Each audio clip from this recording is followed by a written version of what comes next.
A pigeon which was held in India for 8 months. 8 months in captivity for a crime it did not commit. Welcome to the dark world of pigeon prisons. The bird was suspected to be a Chinese spy. Sentenced to years in captivity for crimes committed by humans.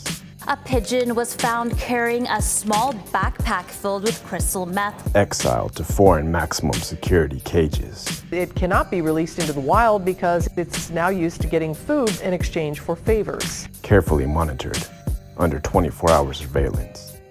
Bound by deadly perimeter-sensitive technology. Who will stop this cruel and unusual punishment? Find out on the next edition of Pigeons Locked Up Abroad. We begin our journey in Mumbai, India, home of the notorious Level 4 Shawshank Pigeon Prison, where we conducted a series of interviews with the pigeon guards. I have been the warden of Shawshank for 8 years now. This is a maximum security facility, so we watch them very closely. We conduct daily inspections for hidden contraband. There are 2 cell blocks, the pink cage and the yellow cage. Both contain pigeons with high-level offenses. We patrol both cages in 4-hour shifts. I start my day at the pink cage. Then the guards rotate after yard time. Each day, the pigeons get a chance to leave the cages for exercise. But don't assume they can just fly away. Every pigeon is equipped with a perimeter-sensitive ankle device. Have you seen that movie Running Man with Arnold Schwarzenegger, where they had to wear those collars around their necks? And if they crossed the boundary line, it would explode? We've set a geolocation boundary approximately 3 meters beyond this roof. If they cross the boundary line, they have 5 seconds to return before it blows up. All of them have witnessed the consequence of flying away, so they rarely try to escape.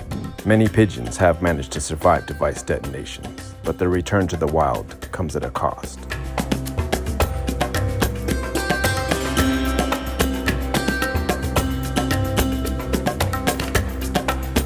During our investigation, a fight broke out on the yellow block and a pigeon was stabbed by another inmate. Look at how sharp his beak is. He could have killed him. The guards quickly rounded up the pigeons involved in the scuffle and placed them into solitary confinement. The reason for the attack is still unknown, but we're told a full investigation will be conducted.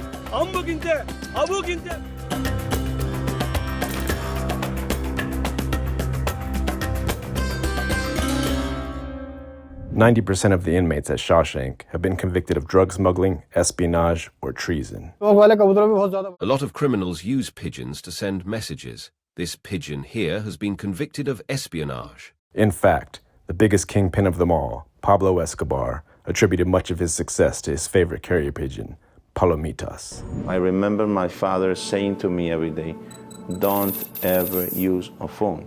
If you touch your phone, you're dead. He used pigeons to communicate.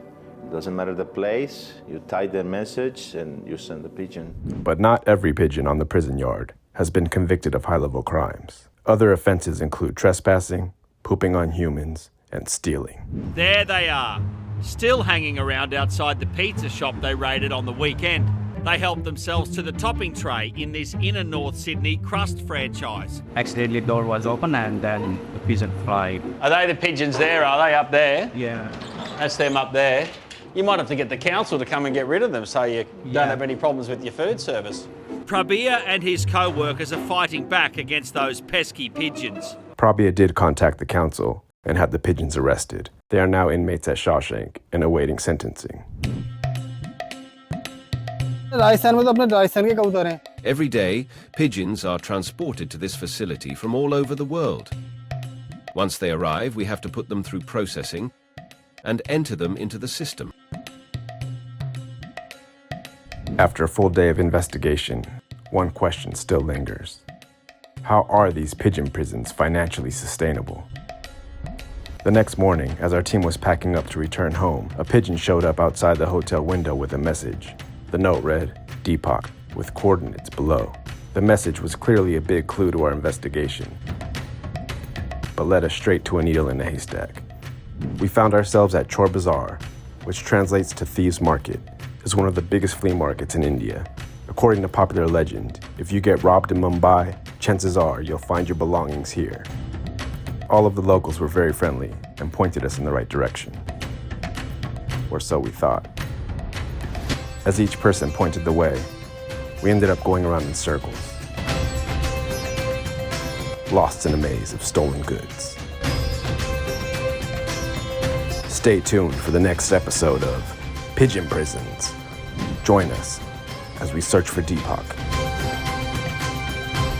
and discover the origins of the prison system and the strange financial incentive for their existence.